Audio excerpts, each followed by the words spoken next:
mengakui bahwa kita salah menangani ini.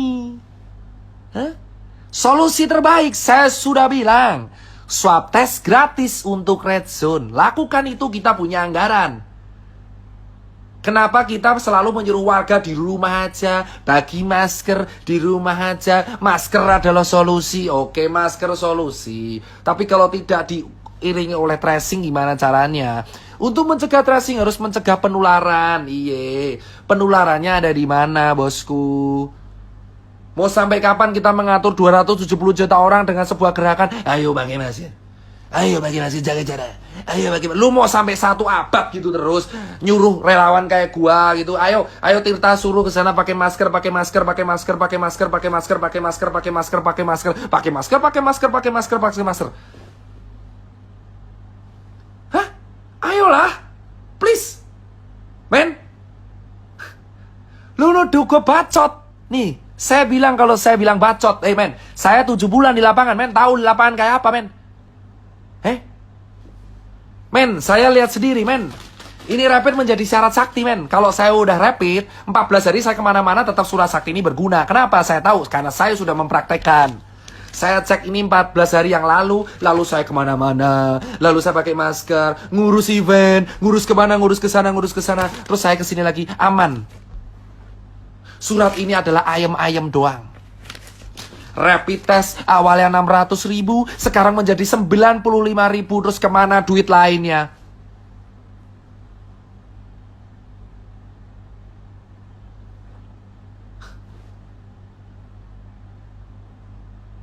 Please, gunain nurani lu, coy. Hah? Lu semua harus bersuara, men.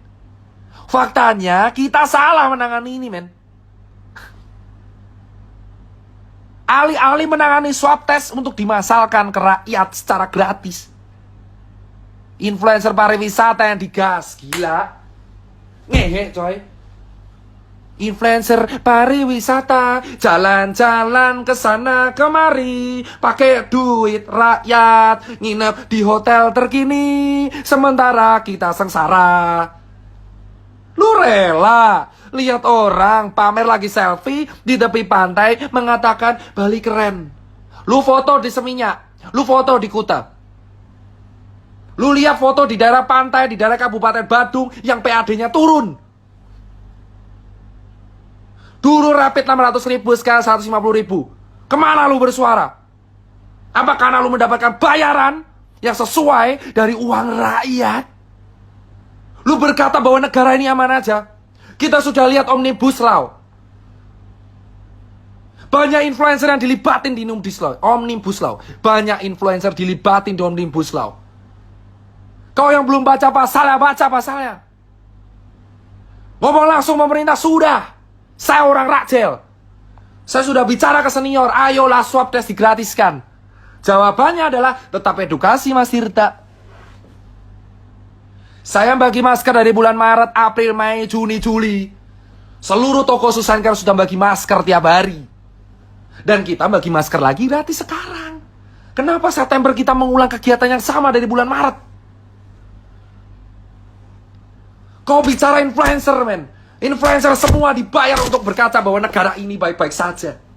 Negara ini tidak sedang baik-baik aja, bos.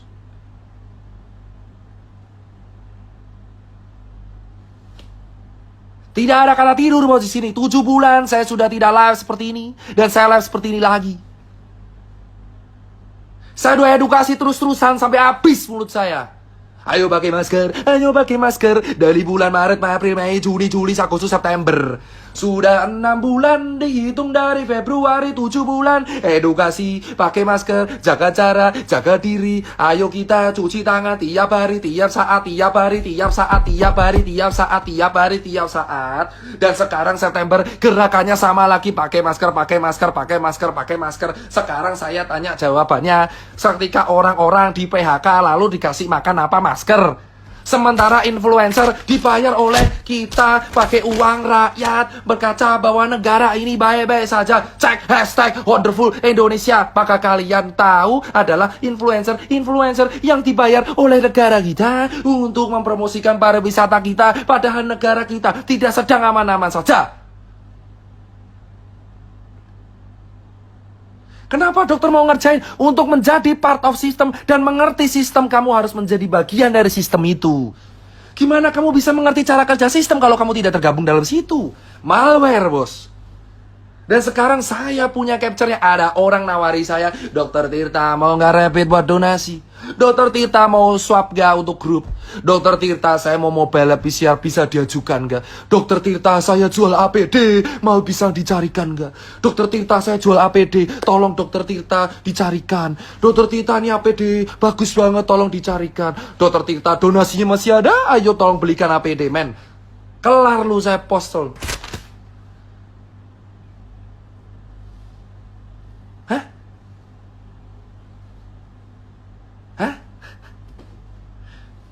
Bos, banyak orang japri saya. Menawarkan rapid, menawarkan swab. Kau bilang itu bukan bisnis, omong kosong. Omong kosong. Faktanya ada laba di situ. Saya masuk sistem selama 7 bulan. Melawan idealisme saya sendiri untuk melihat dengan mata kepala saya sendiri apa yang saya rasain. Gold standar dari penanganan COVID itu adalah test, tracing, treatment, titik. Dan kamu menyuruh orang stay di rumah tanpa kepastian ini mau makan pakai apa. Negara kita sekarang diumumkan resesi dan OTW depresi di akhir tahun. Bukan hanya depresi ekonomi, ini depresi otak, bos.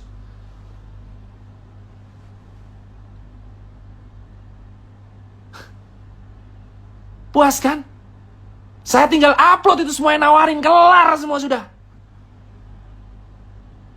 HP saya ini menjadi bukti. Sudah saya backup di laptop. Banyak orang menawarkan ke saya jual rapid, jual swab, jual sarung tangan, jual APD, jual N95. Menggunakan harga reseller dengan alasan demand over supply. Dan kau tanya kenapa warga dokter-dokter banyak yang wafat? Karena APD-nya banyak yang gak standar, bosku, pada waktu itu. Di bulan Maret, April, APD kita nggak siap. Vaskes kita tidak siap. Kenapa susah banget mengatakan vaskes kita saat itu nggak siap? APD kita impor semua. Swab kita impor semua. Rapid kita saat itu impor semua. Alih-alih mengatakan itu kan ada statement hidrokloroquine obat COVID. Itu dari mana? Banyak orang mengatakan hidrokloroquine obat COVID.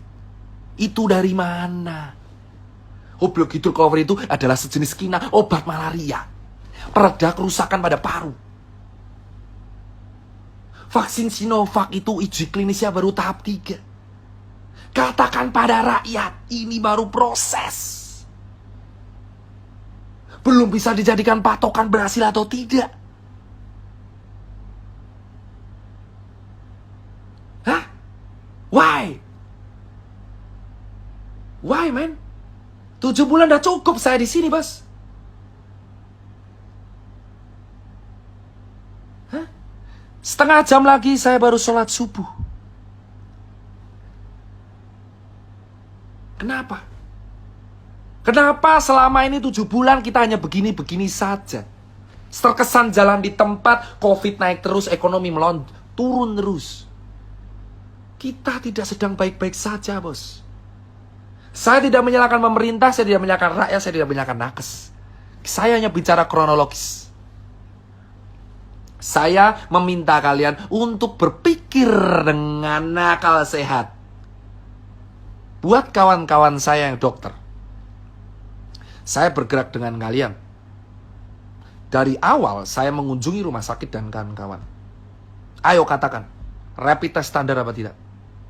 Katakanlah dengan lantang, rapid test itu standar atau tidak? Gold standarnya itu apa? Apakah layak rapid test digunakan sebagai standar transportasi?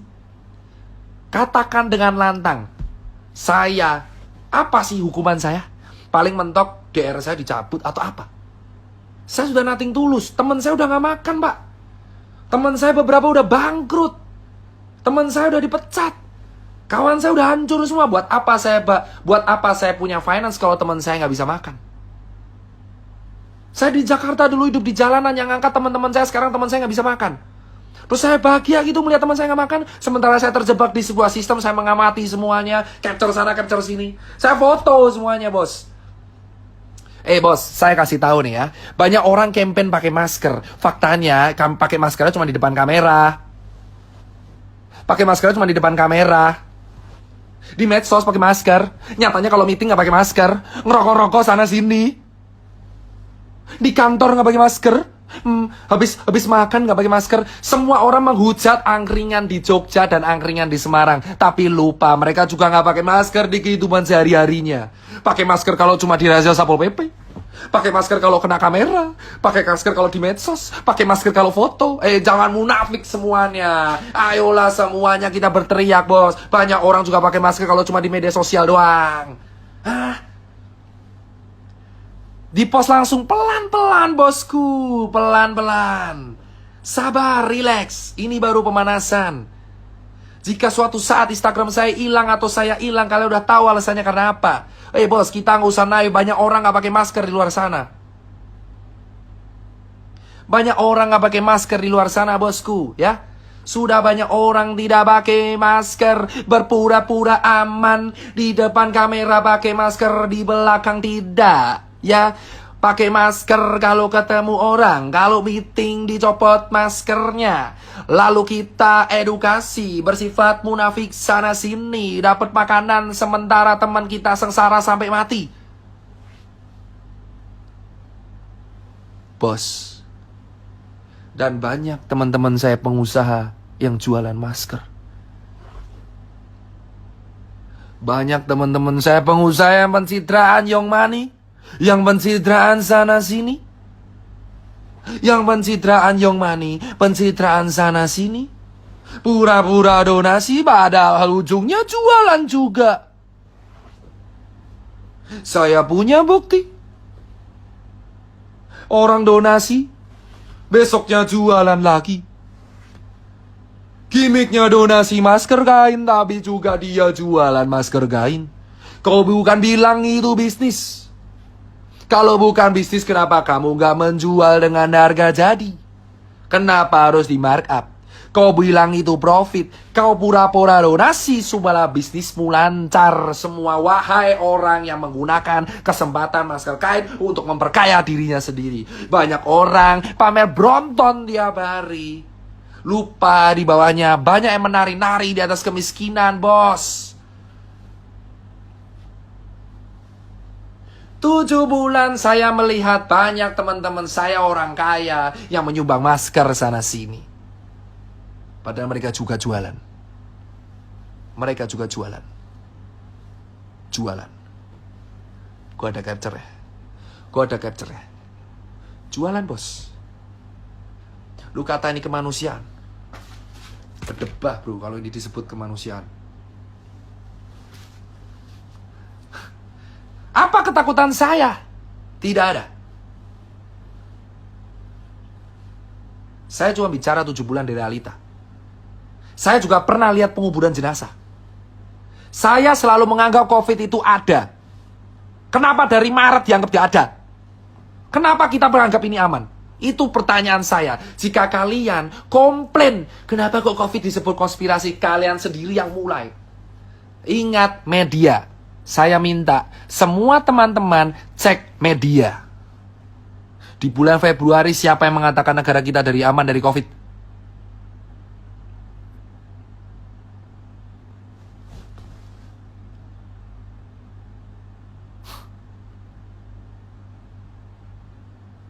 Di bulan Februari siapa yang mengatakan kita aman dari COVID?